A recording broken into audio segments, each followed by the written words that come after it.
Ok. La abuela de Obed. El pastor de Oromita.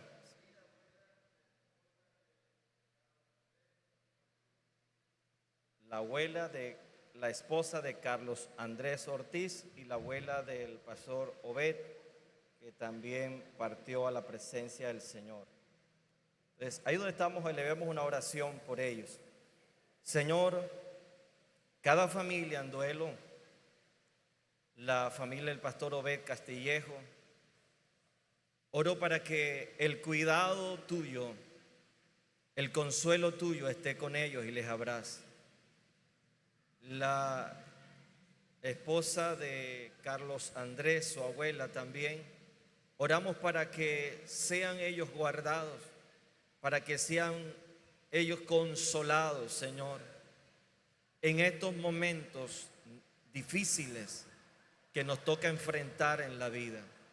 Y que tú nos ayudes, les ayudes a ellos, Señor, a enfrentar esta situación, a salir adelante y en medio de todas estas cosas experimenten el consuelo que el Señor sabe dar a cada corazón. En el nombre de Jesucristo. Amén y amén. Muy bien. Conflicto interno es sinónimo de guerra externa. Es nuestro tema a desarrollar en esta mañana.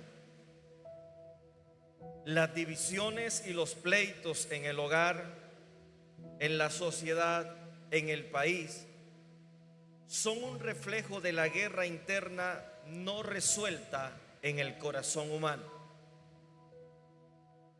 Los pleitos, las guerras, las divisiones que se generan en el hogar, en una familia, en una sociedad, en el país, son el reflejo de una situación interna, de una guerra interna no resuelta. El pecado del orgullo, de los deseos egoístas, fragmenta nuestra comunión con Dios, pero también con los demás. Ese pecado destruye nuestras relaciones humanas, pero la gracia divina ofrece restauración total a todo aquel que elige el camino de la humillación espiritual. Y para ello quiero remitirles a Santiago capítulo 4. Libro de Santiago capítulo 4. Vamos a leer del versículo 1 en adelante. Santiago capítulo 4, versículo 1.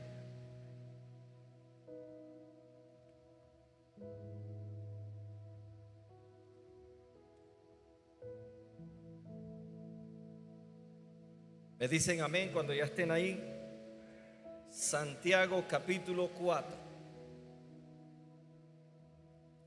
Comienza con una pregunta y dice: ¿de dónde vienen las guerras y los pleitos entre vosotros? Respóndame.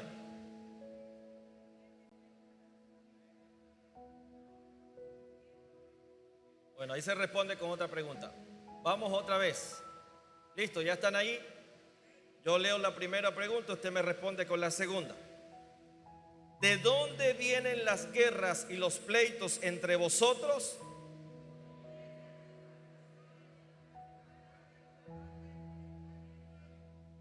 Codiciáis y no tenéis, matáis y ardéis de envidia y no podéis alcanzar, combatís y lucháis, pero no tenéis lo que deseáis porque no pedís. Leas el versículo 3.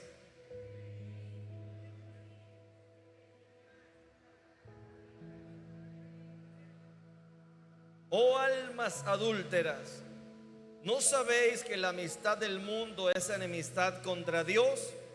Cualquiera pues que quiera ser amigo del mundo se constituye en enemigo de Dios.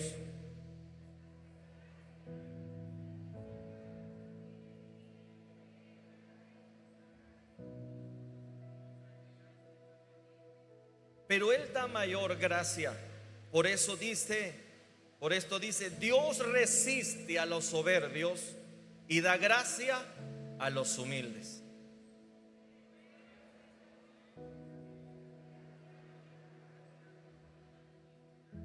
Acercaos a Dios y Él se acercará a vosotros.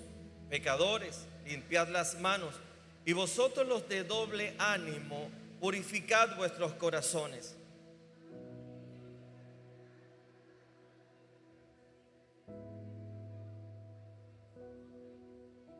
Y todos digamos el versículo 10: humillaos delante del Señor y Él os exaltará. Amén. Entonces la pregunta es: ¿de dónde vienen las guerras? ¿De dónde vienen los conflictos? ¿De dónde vienen las divisiones entre nosotros? ¿De quién es el problema? Santiago no se anda con ambigüedades. Él responde o con otra pregunta y va directo. ¿De dónde vienen las guerras? Ahora, paremos ahí. ¿Hay guerras entre nosotros? ¿Hay conflictos entre nosotros? ¿O eso era en la época de Santiago? ¿O ya en siglo XXI ya no tenemos esa guerra? Vivimos en una cultura experta en señalar con el dedo. Si hay problemas en el matrimonio, la culpa es del otro. Si hay crisis en el trabajo, la culpa es del otro. La culpa es de jefe o de algún otro. Si el país está polarizado y dividido, la culpa es del otro bando político contrario. El uno dice que del uno y el otro dice que del otro. Ninguno asume la culpa. Todos buscan culpables siempre afuera. Y siempre el otro es culpable de lo que está pasando. Nos hemos comprado la ilusión de que somos como agentes de paz rodeados de gente problemática. O sea, usted es un agente de paz. El problema es la gente que usted tiene a su lado, ¿cierto? Usted es una mansa paloma. El problema es la gente con que usted vive. Usted es una mansa paloma. El problema es el país donde vivimos. A esta altura muchos estarán diciendo: me voy a ir del país, porque es que en este país. Pero Santiago hace una pregunta retórica: ¿de dónde viene la guerra, los pleitos entre nosotros? Y él responde. ¿Qué responde? ¿Qué dice su Biblia? A veces dice igual a la mía. No es de vuestras pasiones. ¿Nuestras qué? A ver, dígamelo fuerte. ¿De dónde es que viene? Dígamelo fuerte. De nuestras pasiones. Pero tóquese. ¿De dónde vienen las guerras? De mis pasiones, diga, de mis pasiones. ¿De dónde viene el problema en la familia? Tóquese. Eso no suena bien, pero creo que es lo que dice ahí, ¿no? Santiago derriba este mito con una pregunta directa que funciona como un escáner espiritual. ¿De dónde vienen las guerras y los pleitos entre nosotros? Santiago no apunta a las circunstancias externas, establece una verdad contundente. El conflicto interno es sinónimo de las guerras externas.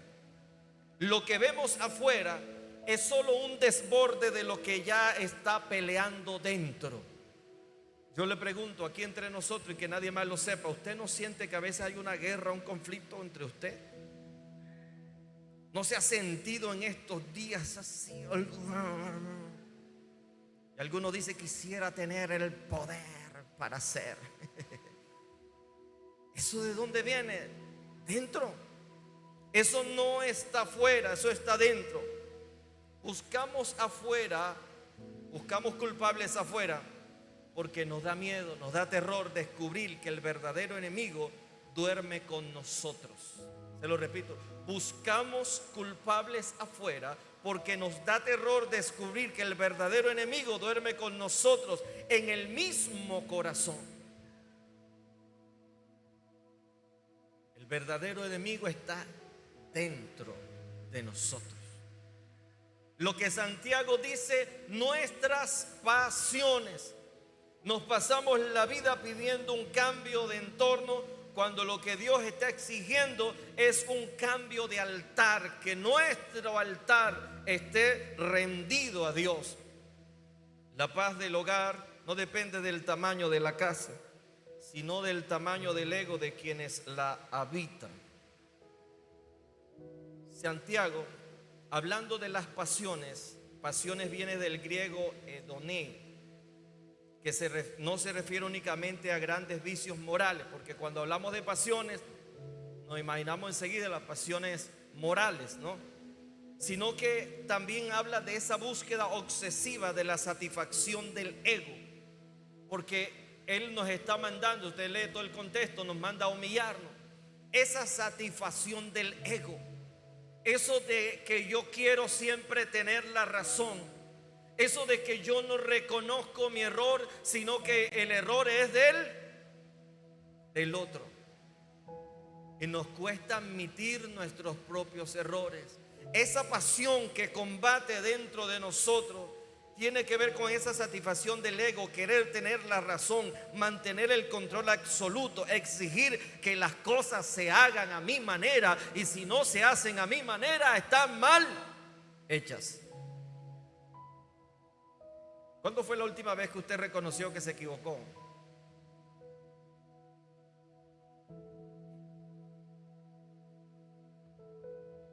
Alguien dijo, la última vez que me equivoqué fue la vez que pensé que estaba equivocado.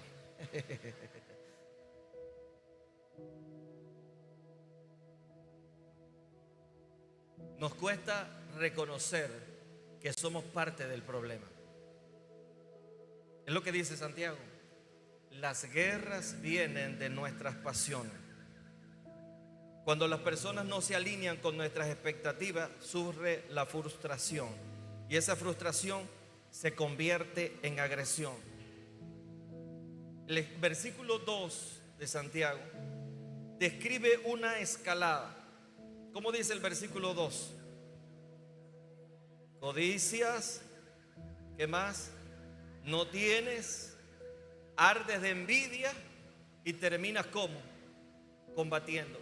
Codiciáis, matáis, ardes de envidia. ¿Y qué más dice? Y no tenéis. Pedís y no recibes porque pides mal. Entonces hay una escala allí de codiciar. Primero viene que codicio por tener, pero no tengo. Entonces como no tengo, se me prende la envidia y ardo de envidia. Y como no tengo lo que quiero, terminamos combatiendo. Terminamos en el pleito, en la contienda. Nos ganamos por lo menos la discusión. Y queremos imponernos frente al otro. Queremos imponer nuestro pensamiento, nuestra voluntad frente al otro. ¿Y qué pasa? Que nos contaminamos. Incluso nuestra vida espiritual se contamina. Cuando aún se ora desde el egoísmo, pidiendo a Dios que actúe como un cómplice de nuestros caprichos personales, en lugar de nosotros someternos a Dios, porque dice pides y no recibes. ¿Por qué? Porque pides mal. Pido y no recibo porque pido mal. ¿Por qué pido mal? Porque estoy pidiendo para gastar ¿en qué? En mis deleites. O sea, cuando yo tengo mis caprichos, mis deleites, y yo quiero que Dios haga como yo quiero que Él haga. ¿No ha escuchado usted algunas oraciones que dicen: Señor, yo te pido que hagas así, Padre mío, y que cuando llegue haga así, así, y no le permitas esto, Señor, porque tú sabes que no? O sea, yo no sé si es una oración o una orden o unas instrucciones. Yo sé que hay que orar específico, pero hay gente que le quiere decir a Dios todo lo que debe hacer y con quién debe hacer y cómo debe hacer. Ay, Señor, esa gente que va a la iglesia, esa persona que va a la iglesia, ni debería ir a la iglesia, Padre. Dios, ese vecino, Padre Santo, ese fulano. Hey, Dios no escucha eso. Y cuando nuestra oración está cargada porque codiciamos, está cargada por satisfacer nuestro ego, Dios no escucha esa oración. Pides y no recibes. ¿Por qué no recibimos? Porque pedimos mal. ¿Por qué pedimos mal? Porque estamos pidiendo para gastar en nuestros deleites. Para gastar en nuestros deleites. El conflicto externo es solo el síntoma. Pero la verdadera enfermedad es un corazón que exige que las cosas se hagan a su manera. Nos cuesta a veces darle la razón al otro, reconocer nuestras equivocaciones. Nos cuesta bajarnos de la posición donde nuestro ego nos ha puesto. Cuando nuestra prioridad es tener la razón, tu relación con los demás, tu relación con Dios pasa a un segundo plano. Cuando tu propósito en una conversación es tener la razón, entonces los demás pasan a un segundo plano, porque diga lo que te diga, ya tú tienes un argumento ahí listo para combatirlo. Y la persona se vuelve obsesiva, la persona no escucha razones, sino que siempre está inclinada a tener la razón, que si no lo gano lo empato, pero yo aquí no pierdo. ¿De dónde viene esa situación de no querer admitir que nos equivocamos? De nuestro ego, de nuestras pasiones. Lo que vemos en el día de hoy en las pantallas de televisor, computador, celulares, lo que vemos hoy en nuestro país es solo un desborde de miles de historias no sanadas que terminaron incendiando a un país, a una nación. Cuando la gente no resuelve sus propios conflictos, cuando yo tengo conflictos internos, cuando yo tengo situaciones en mí que no resuelvo, entonces desbordo eso hacia los demás. Porque los demás son los culpables, porque comienzo a buscar culpables. Yo estoy así, es por esto. Yo estoy así, es por mi abuelo. Yo estoy así, es por mi padre. Yo estoy así, es por la gente del barrio. Yo estoy así, es por Colombia. Yo estoy así, es por los dirigentes. Yo estoy así, es por uno. Y esa guerra interna no resuelta, ese odio muchas veces, ese rencor, esa raíz de amargura que no ha sido sanada, que no ha sido llevada al altar de Dios, que no ha sido llevada y quebrantada por el Señor, entonces comienza a desbordar y comienza a involucrar a otros. La pregunta es: ¿cómo está nuestro país en el día de hoy?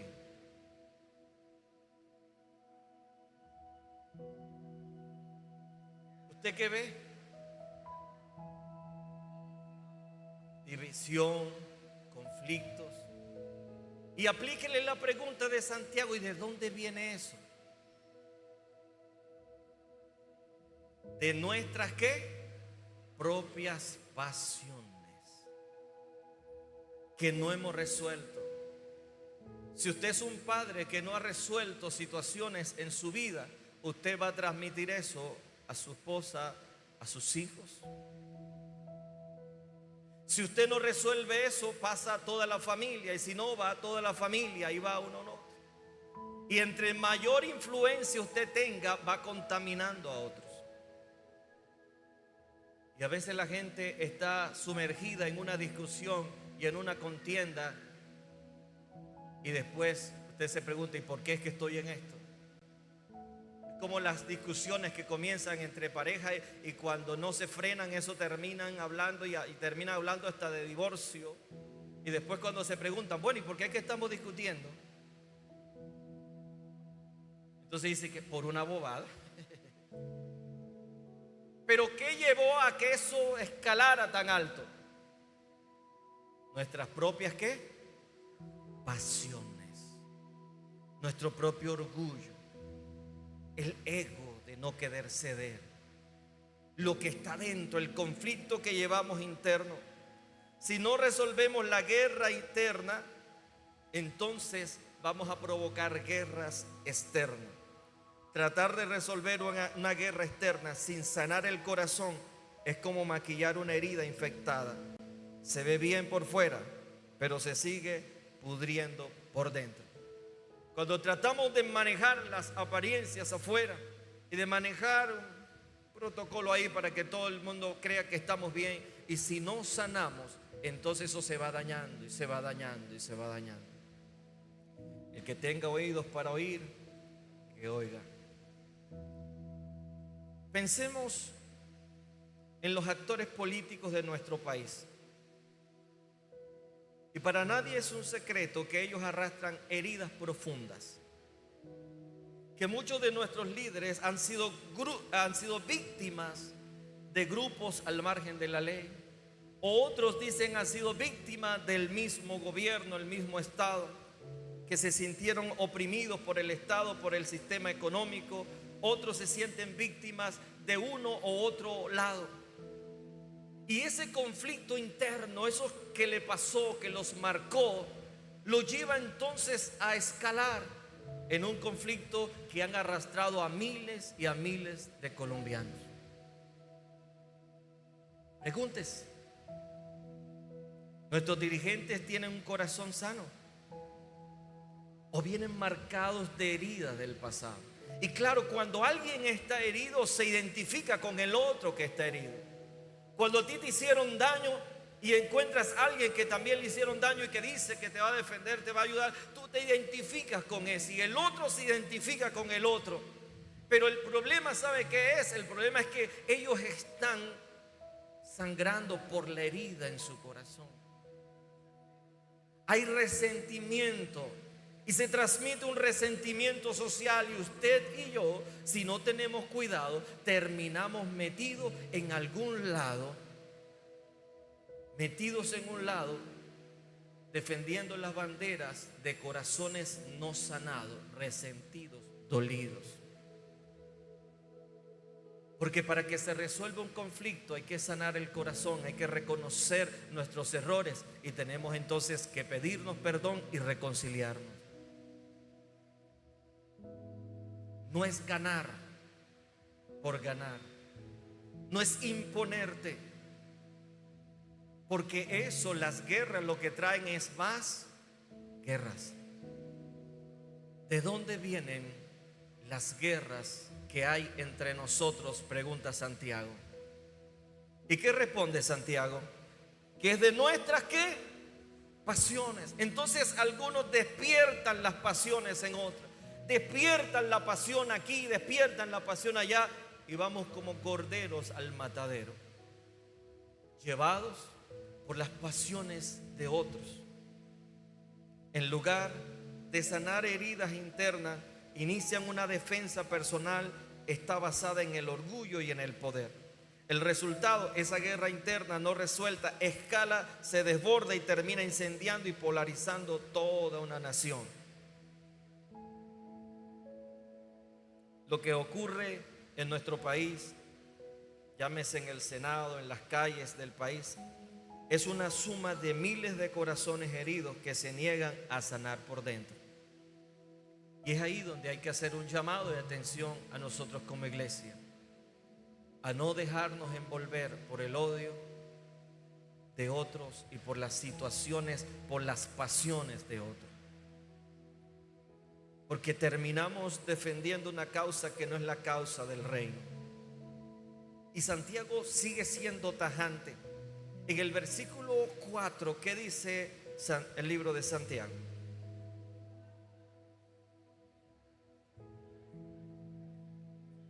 Y eso nos lo dice a nosotros la iglesia. Dice, oh almas adúlteras. Hay una expresión allí, ¿verdad?, de admiración. Almas adúlteras. ¿Qué dice? ¿No sabéis que la ¿qué? Amistad con el mundo es ¿qué? Y cualquiera pues que quiera ser amigo del mundo se constituye en ¿qué? Que sea otro mi enemigo, pero que Dios sea mi enemigo, así está la cosa bien grave. El adulterio aquí es comparado, la relación con el mundo es comparada con el adulterio. ¿Cuántos somos acá el pueblo de Dios? Él es nuestro Señor, nosotros somos su pueblo. Y hemos entrado en una relación de pacto con Él, porque Él hizo un pacto con nosotros derramando su sangre allá en la cruz. Nos perdonó nuestros pecados, nos lavó, nos limpió y nos hizo su pueblo. ¿Cuántos creen eso? Ahora somos su pueblo escogido, su especial tesoro. Pero cuando tienes un pacto, una unión como el matrimonio, y nuestra mirada está fuera de nuestro Señor, de nuestro Rey, Santiago dice, eso es un adulterio espiritual. O almas adúlteras, ¿no sabes que la amistad con el mundo? Ahora, eso no quiere decir que usted no va a tener amigos que personas que no sean cristianas. No es eso. La amistad con el mundo, hablando del sistema pecaminoso del mundo, eso es enemistad contra Dios. Y si quiero ser amigo del mundo, me constituyo en enemigo de Dios. Porque todo lo que hay en el mundo, los deseos de los ojos, los deseos de la carne, los deseos de agradar a las cosas de la vida, del orgullo de la vida, la vanidad de la vida, no provienen del Padre, sino del mundo. Y el mundo pasa y sus deseos, pero el que hace la voluntad de Dios, o el que hace la voluntad de Dios, ¿qué hace? Permanece para siempre. Si agradas a Dios, permanece para siempre. Los principios de Dios y su palabra no cambian, son eternos. Denle ese aplauso al Señor.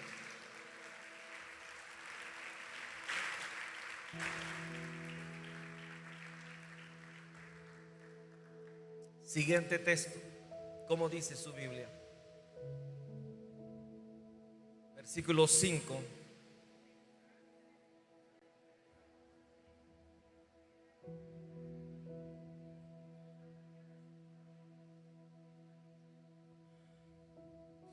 Usted piensa que la Escritura dice en vano, dice Santiago. ¿Usted cree que la Biblia habla en vano? Que el Espíritu que Él ha hecho morar en nosotros, ¿qué espíritu ha sido puesto en nosotros? Soplo de vida. Pero aparte de eso, ¿qué otro espíritu? El Espíritu Santo, el Espíritu de Cristo, el Espíritu Santo. ¿Cuánto tienen acá el Espíritu Santo? Por aquí sí lo tienen. ¿Cuánto tiene por aquí el Espíritu Santo? ¿Por allá? ¿Cuánto tienen el Espíritu Santo? Más o menos. ¿Por allá?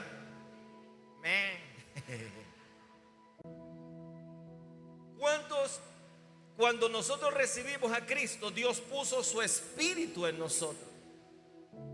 Y nosotros nos convertimos en templo del Espíritu Santo.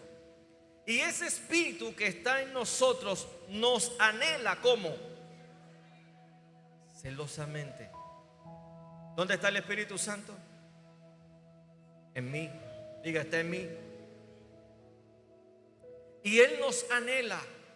Por eso dice que la amistad, cuando mi tiempo, cuando mi enfoque está no en Él, sino en las cosas del mundo, de una manera pecaminosa, entonces eso se constituye enemigo de Dios. El Espíritu nos anhela. ¿Cuántos han sentido la voz del Espíritu guiándolos a orar en una situación? ¿Cuántos han sentido el impulso del Espíritu a arrodillarte, a clamar, a buscarlo? ¿Cuántas veces te ha inquietado el Espíritu Santo en medio de un conflicto y te dice, detente? ¿Cuántas veces cuando estás orando y has tenido una situación, un conflicto, no sé, con alguien, el Espíritu Santo te dice, perdona? El Espíritu Santo te dice, reconoce. O te puede decir, deja la terquedad. No sé cómo te habla el Señor. Pero el Espíritu Santo, por eso es importante, siempre les recomiendo a las parejas que oren juntos. Porque cuando oras juntos y hay alguna situación por resolver, el Espíritu Santo te lo recuerda y te dice, aunque te ganaste el pleito, pero no tienes la razón. El Espíritu Santo te dice, lo que hiciste está mal, fuiste grosero, actuaste con soberbia, y con el Espíritu Santo usted no discute. Digo yo, pues no sé si hay gente acá que discute con el Espíritu Santo. Bueno, Señor, pero es que tú sabes que lo que Él me hizo. No. ¿Cómo no? Yo no lo perdono, Señor, que lo perdone Dios, que lo perdone, pero yo no. Ay, ay, ay, pasiones que combaten en nosotros. Pero, versículo 6, ¿cómo dice su Biblia?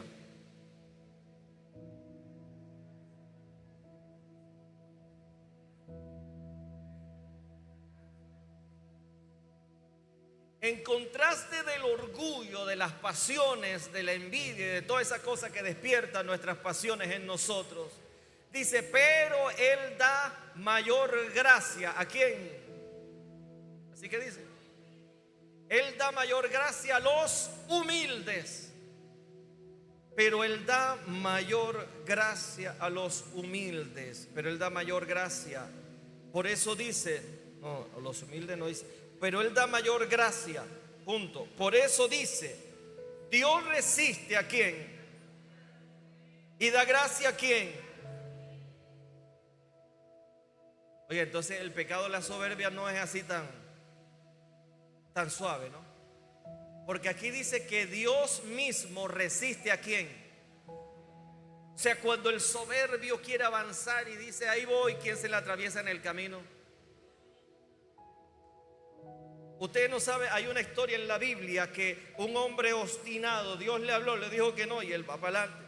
Dios le dijo que no y otra vez y Dios, él va para adelante y va para adelante y va para adelante. Y Dios lo resistió. ¿Quién fue? A ver. ¿Cómo? Balán, eso, muy bien. Se lee la Biblia. Balán. ¿Sí recuerda la historia de Balán?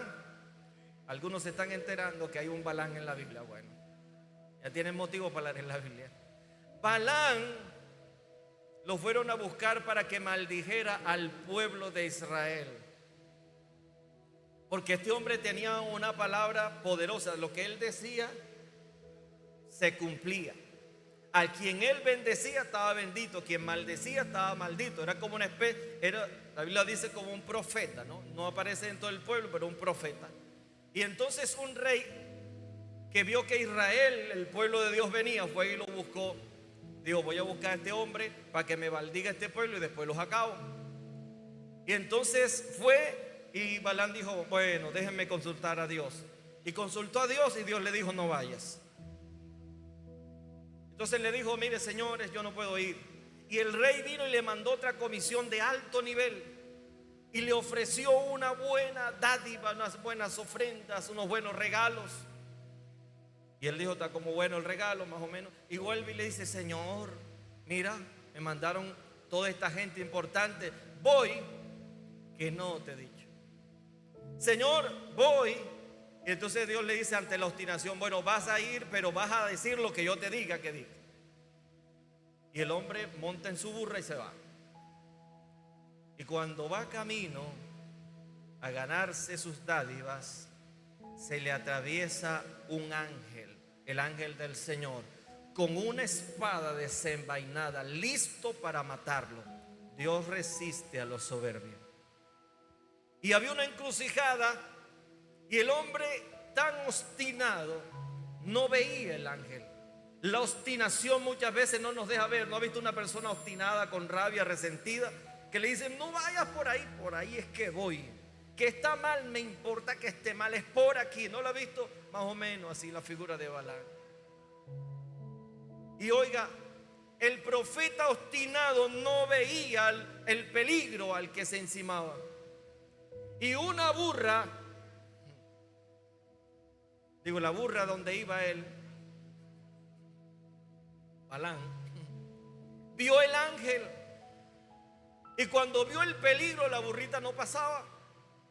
Y entonces él sacaba y le pegaba y la burrita venía y se echaba por un lado porque era un estrecho para el otro. Y en una de esas, como iba, le pisó el pie y dijo, si tuviera, Balán se enojó con la burra y dijo, si tuviera una espada te mataría aquí. Oiga, Dios viendo esa escena, no sé si tenía rabia o le dio risa, le abrió la boca a la burra. Pero hay cosas que Dios hace así como que le abrió la boca a la burra. Imagínense una burra hablando. Y la burra le reclama y le dice, ¿por qué me golpeas todas estas veces? Si yo he sido fiel, siempre he estado contigo. La burra razonando, imagínense. Oye, la burra le habla y Balaam estaba tan obstinado que se pone a discutir con la burra. Oye, a mí me habla una burra y yo no tengo más nada que hablar. ¿Ah? ¿Usted sabe lo que es una burra razonando y diciéndome? No, yo ahí sí, patica, ¿para qué te tengo? Usted se va para atrás. Pero él comienza a discutir con la burra. Y entonces Dios le tiene que abrir los ojos al profeta y ve el ángel que estaba allí. Y entonces ahí donde se postra: ay, Señor mío.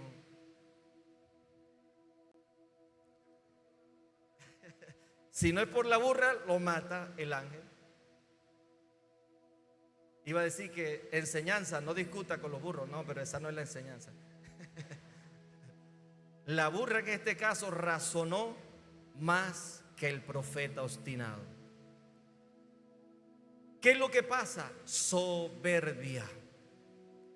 Dios resiste ¿a quién? Dígamelo fuerte. ¿Dios resiste a quién? Hay personas que están llenas de soberbia y no entienden razones, le dicen de una manera, le dicen de otra, pero no es por ahí por donde ellos dicen. Eso se llama ¿cómo? Soberbia. Y a los soberbios, ¿qué dice su Biblia que hace Dios? Dios resiste a los, dígalo fuerte, Dios resiste a los soberbios. Si somos obstinados y Dios habla y nos habla una ode y hasta una burra nos pone en el camino que nos hable. Hay personas que son creyentes y obstinados y Dios permite que hasta gente no creyente le hable, le diga y va para adelante. Cuando nosotros somos obstinados, Dios, dice el pasaje de la Biblia, resiste a los soberbios. Pero si en vez de soberbia nosotros nos vestimos de humildad y decimos: Señor, yo no entiendo, Señor, no sé por qué será, pero si tú lo dices, yo voy a obedecer. Entonces la gracia de Dios cae sobre tu vida, sobre tu familia, Dios te bendice. Pero si nos mantenemos en soberbia, Dios te resiste. Entonces es mejor ser soberbio o humilde. ¿Qué quiere usted? ¿La soberbia o la humildad? Entonces Santiago amarra en el versículo 7 este texto que la mayoría de nosotros conocemos, que dice: someteos pues ¿a quién? A Dios. Resistid ¿a quién? ¿Y qué hará el diablo? Él huirá de nosotros. Pero para nosotros hacer que el diablo huya, debemos dejar la soberbia. Y debemos someternos ¿a quién? A Dios.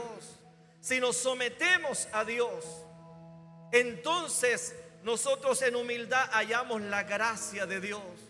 Pero si nos mantenemos en soberbia, Dios mismo nos resiste. Pero si nosotros actuamos con humildad, nos sometemos a Él, entonces al diablo lo vamos a poder resistir. Y vas a poder resistir al diablo en la fe, en la palabra. Vas a seguir creyéndole a Dios, aunque el diablo te diga cuánta mentira, pero tú te vas a permanecer creyendo a Dios y el diablo tiene que huir de nosotros. Pero para que el diablo huya, primero hay que someternos ¿a quién? A Dios. Entonces, un corazón soberbio que se sienta en el trono de su corazón, cuando te sientas en el orgullo, en la soberbia, Satanás fácilmente se puede sentar a tu lado sin ningún problema. Pero cuando nosotros sometemos nuestra voluntad, nuestra vida en las manos del Señor, Satanás, sus demonios y todo lo que él invente tiene que huir de nosotros. Porque cuando yo me someto a Dios, estoy bajo la protección de Dios. Estoy bajo el abrigo del Altísimo, bajo las alas del Omnipotente. Cuando te sometes a Dios, todo lo del reino de Dios te va a proteger, te va a guardar, porque tú eres una persona en las manos del Señor. Y nada te puede tocar. Pero si como la oveja descarriada nos salimos del redil de la palabra de Dios, estamos expuestos. Sométanse o someteos a Dios. El versículo 6 nos muestra el peligro más grande del orgullo. Dios resiste. Este término resiste es un término militar que significa ponerse en guardia contra. El orgulloso no solo pelea con la gente, se coloca en una postura donde Dios mismo frena sus caminos. Sin embargo, la esperanza aparece de inmediato, pero da gracia a los humildes. La gracia es el poder divino para cambiar lo que nosotros no podemos, pero solo fluye en un corazón quebrantado. Entonces escucha esto, no debemos usar las armas del mundo para defender la causa de Dios. El revanchismo y la obstinación no se construye, con eso no se construye el reino de Dios. El peligro más grande del orgulloso no es que la gente se aleje de él, es que Dios mismo se pone en su contra. La soberbia levanta un muro que frena la bendición, pero la humildad abre la llave de una gracia que lo transforma todo. Se lo repito, la soberbia levanta un muro que frena la bendición, pero la humildad es una llave que abre la gracia y esa gracia lo transforma todo. Cuando esperamos en Dios, cuando nos bajamos de la soberbia, cuando no dejamos que nuestras pasiones nos controlen y nos sometemos a Dios, entonces vamos a disfrutar de la gracia de Dios, y la gracia de Dios te va a abrir puertas. Del versículo 7 al 10 yo encuentro una ruta de restauración, o el camino hacia la paz. Para pagar las guerras externas, Dios nos entrega a través de Santiago una estrategia militar de 5 pasos para ganar la batalla.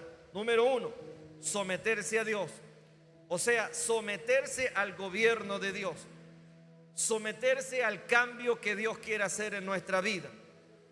¿Qué significa eso? Someternos a Dios, bajar las armas, rendir nuestros derechos, nuestras opiniones, la necesidad de tener la razón siempre, tener la última palabra, y entonces dejar eso al señorío de Cristo, que no sea lo que yo digo, sino lo que Dios dice. ¿Estamos dispuestos a hacer eso? Señor, no es lo que yo digo, es lo que tú dices. Señor, si eso es lo que tú quieres, por allí yo camino. Es dejar de autogobernarse usted y dejar que Dios gobierne nuestra vida. No podemos meter a Dios en nuestra manera de concebir o de nuestra cosmovisión. Le voy a decir algo. El problema que vemos hoy en día es que cada uno quiere meter a Dios en su ideología. El uno dice hay que defender a los pobres, la Biblia dice que sí, que hay que defender a los pobres. El otro dice que hay que defender a los pobres, pero no de esa manera. El otro dice hay que producir, pero hay las injusticias, y cada uno toma una parte de la Biblia para justificar algo. Pero ¿sabe cuál es el problema? Que nunca le va a dar esa ecuación según mi manera de ver. Es que usted no puede meter a Dios en una ideología de derecha, de izquierda, de centro, porque Dios no es de aquí, no es de allá. Él es el Rey, Él es el Señor, y ya el reino de Dios tiene sus normas y sus reglas. Y cuando alguien trata de meterlo en un lado, no cabe. El evangelio completo no cabe en ningún lado. Hay un rey y se llama Jesucristo. Hay unos valores del reino y se llama Jesucristo. Pero no podemos fraccionar el evangelio para acomodarlo al uno o al otro. Y ese es el error en que a veces como iglesia también caemos. En que cogemos un pedacito de la Biblia, pin, cogemos otro pedacito de la Biblia, pero si usted mete todo el evangelio completo, no cabe. Por eso hay un rey y hay un Señor que se llama Cristo. Amén. Resistan, sométanse a Dios. Número 2, resistir al enemigo. El diablo se alimenta del chisme, del rencor, de la polarización. Y cuando estamos sometidos a Dios, ganamos la autoridad espiritual para decirle no a la tentación de la discordia. Resistir al diablo. Tercero, acercarse a Dios, buscar la fuente de paz. Nadie puede dar lo que no tiene. Si pasamos tiempo en la presencia de Dios, nos vamos a llenar de su espíritu, de su paz. y vamos a desplazar el odio, el rencor, la amargura interna. Si nos acercamos a Dios, ¿qué dice el texto? ¿Qué dice la Biblia? ¿Qué pasa si me acerco a Dios? Él se acercará a nosotros. Entonces me someto a Dios, me someto al gobierno de Dios, resisto al diablo. Tengo que resistir todo lo que me alimenta el odio, el rencor, la discordia. Me acerco a Dios, porque cuando me acerco a Dios me lleno de Dios. Entonces voy a poder dar de lo que Dios me da. Pero también dice limpiar las manos. ¿Cómo dice el texto? Vamos al texto. Pecadores, ajá.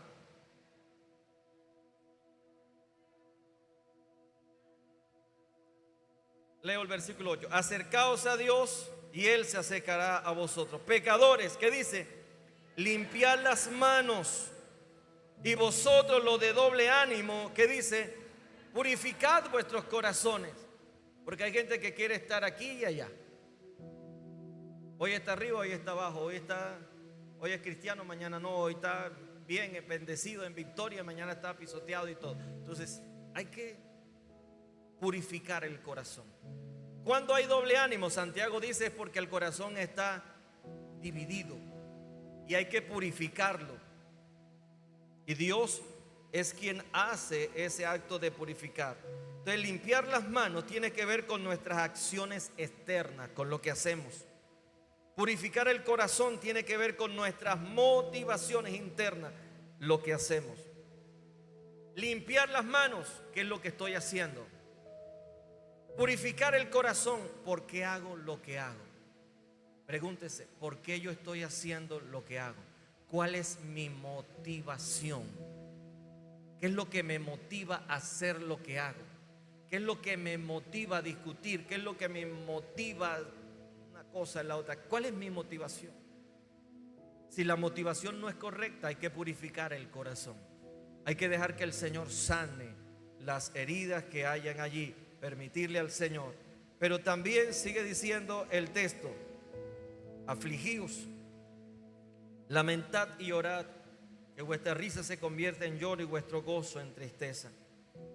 Pienso que esta aflicción de lamento, de lloro, es porque cuando nosotros comenzamos, cuando vemos las cosas siempre de nuestro punto de vista, siempre queremos ganar. Pero cuando nos humillamos, reconocemos nuestra falta, cuando vemos la magnitud de lo que podemos nosotros causar sin Dios, debemos lamentarnos, llorar, y que toda risa se convierta en lloro, y que el gozo que produce el hedonismo, el orgullo, se convierta en tristeza. Y tiene que ver con una actitud. En el versículo 10, como dice, humillaos delante de ¿quién? Del Señor. Y Él, ¿qué? Humillarse voluntariamente es el secreto de la exaltación. Cuando reconocemos que hemos fallado, cuando reconocemos que hemos sido parte del problema y no de la solución, entonces nosotros estamos humillándonos delante del Señor. El reino de Dios, el camino hacia arriba siempre empieza cuando nosotros nos humillamos. O sea, el camino hacia arriba es el camino hacia abajo con Dios. Cuando nos humillamos, Dios nos exalta. Cuando nosotros nos exaltamos, Dios nos humilla. Si vamos humillados, Dios te va a levantar. Pero si vamos exaltados, Dios va a resistirnos. Mucha gente herida no busca a Dios y termina sangrando sobre las personas que tiene a su alrededor. Hay mucha gente herida que no ha sanado su corazón y salpican a otros con lo que tienen dentro. Por eso hay que permitir que Dios sane nuestras heridas. Y no solamente estamos hablando de a nivel país lo que está pasando, sino lo que está pasando a nivel país es sinónimo de lo que está pasando a nivel de familia, a nivel personal. Cuando somos presas, somos cautivos de todas estas situaciones, es porque a nivel personal hay situaciones que no hemos sanado, situaciones que no hemos perdonado, situaciones que hay que dejárselas a Dios, situaciones que hay que someternos a Dios. Y cuando tratamos de hacer las cosas en nuestra fuerza, terminamos causando una serie de conflicto. Purificar el corazón es permitir que Dios limpie la infección antes de que dañemos a los demás. Cuando nosotros nos sometemos a Dios, eso no es perder la batalla, es entregar tus armas al único que sabe cómo traer paz y cómo resolver conflictos. El diablo no va a huir porque usted grite más, sino porque usted y yo nos sometamos a Dios y a su palabra. Ahí va a huir el enemigo. Entonces, la invitación en esta mañana es a que nosotros desarmemos nuestro corazón, que revisemos nuestras pasiones internas. ¿Por qué hago lo que hago? ¿Por qué actúo como actúo? Y la próxima vez que usted vaya a hablar mal de alguien, la próxima vez que usted vaya a señalar a alguien, pregúntese: ¿cuál es mi motivación? ¿Por qué lo voy a hacer? ¿Esto proviene de Dios o proviene de mi ego, proviene de mi pasión? ¿Por qué voy a hacer lo que voy a hacer? Si nosotros nos examinamos, vamos a escuchar la voz del Señor que nos va a hablar. Y cuando nos sometemos a Dios, le garantizo que Dios pelea por nosotros. Si hay injusticia, si hay algo contra ti, hay un Dios que te va a defender. Él dice: mía es la venganza, yo pagaré, dice el Señor.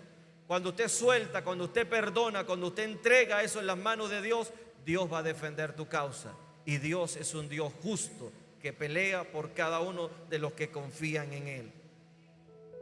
La próxima vez que sienta el impulso a iniciar un pleito, a lanzar una palabra hiriente en la casa o escribir un comentario destructivo en redes sociales, deténgase y diga: ¿qué es la pasión? ¿Qué es lo que me apasiona? ¿Por qué voy a hacer esto?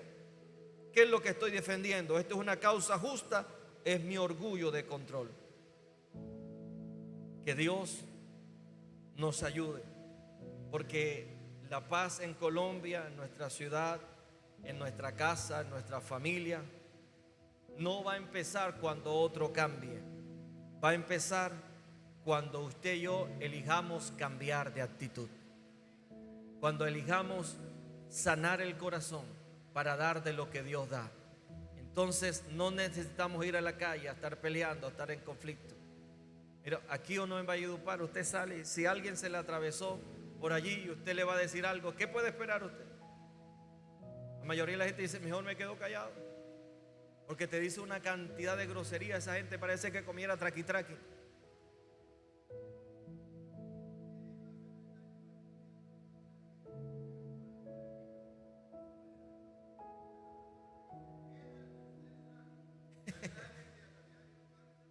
Claro.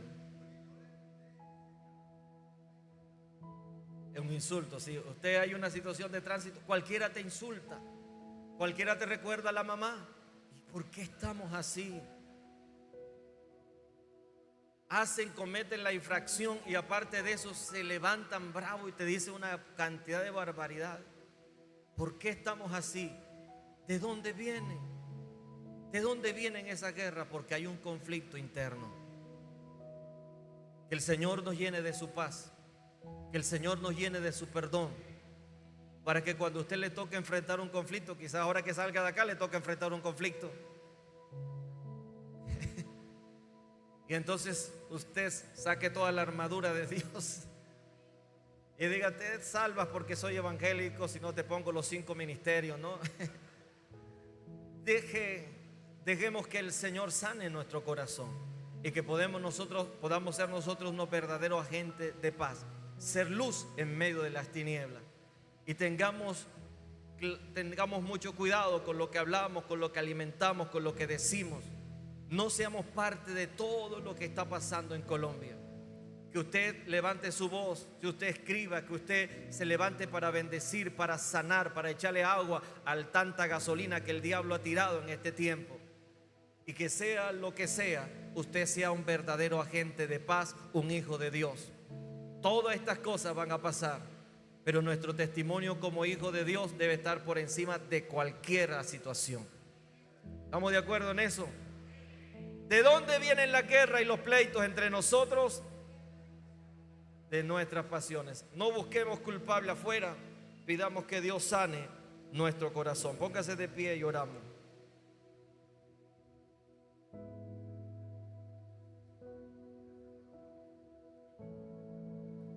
Quiero terminar diciéndole lo siguiente. Usted y yo no podemos controlar un mundo polarizado, pero con la gracia de Dios sí podemos decidir qué espíritu gobierna mi vida, qué espíritu gobierna su casa.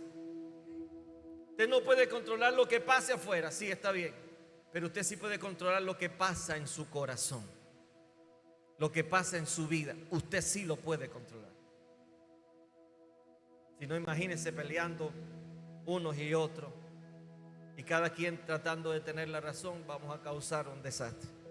Pero que Dios nos ayude a ser verdaderos agentes de bendición, de paz. Pero la paz porque tenemos la paz de Cristo en nuestro corazón. Desarme su corazón en esta mañana, hermano. Vamos a orar, ahí cierre sus ojos. Desarme su corazón de toda idea, de todo pleito, de todo desacuerdo, y reconozca que hay una pasión dentro de nosotros que es alimentada por el mundo, que es alimentada por todo lo que vemos, lo que oímos, y que nuestro lenguaje no va a ser el mismo lenguaje de lo que nosotros tienen. Nosotros tenemos una palabra que puede cambiar y transformar muchas vidas. Nosotros somos llamados a reconciliar al mundo con Dios, y el mundo entero está bajo el poder del maligno. Y nosotros no podemos dejarnos incendiar, polarizar por las mismas cosas. Somos llamados a cambiar, somos llamados a ser diferentes en medio de esta sociedad. En medio de lo que está pasando, la iglesia debe ser diferente. La actitud de la iglesia debe ser diferente. Señor, ayúdanos. Hoy desarmamos nuestros corazones y oramos para que toda pasión pecaminosa en nuestras mentes, en nuestros corazones, sea quitada, y que nosotros podamos dar un ejemplo de fe, de transformación, de paz en medio de los conflictos. Señor, tú conoces y sabes las injusticias, tú sabes, lo conoces todo, y eres el juez del universo. Y como iglesia nosotros clamamos para que intervengas, clamamos para que detenga las manos del impío, clamamos para que resista la soberbia, pero también clamamos que tengas misericordia y nos des un corazón humilde que pueda, Señor, ser portador de la gracia tuya. Oro por aquellos conflictos que están en la familia, en los hogares, en las parejas, para que, Señor, todo eso que está allí levantándose con soberbia cese. Que no busquemos siempre tener la razón, sino que busquemos siempre el bien del otro, el agradarte a ti. Ayúdanos a someternos a ti, a tu palabra. Así sintamos que muchas veces no estamos de acuerdo o que no entendemos lo que tú dices, pero, Señor, en humildad nos sometemos a ti. Y pido que la paz de Dios, que sobrepasa todo entendimiento, llene nuestros corazones. Y oro para que tengas, oh Dios mío, control de nuestras palabras, de lo que hablamos, lo que decimos, lo que escribimos, Señor. Que nosotros tengamos cuidado y nos ayudes a ser ejemplo en medio de esta sociedad polarizada. Toma Colombia, toma todo este tiempo que está transcurriendo. Entregamos todo en tus benditas manos y esperamos en ti una respuesta. A ti, Señor, sea la honra, a ti sea la gloria por los siglos de los siglos. Amén y amén. Que Dios me le bendiga. Denle un aplauso al Señor.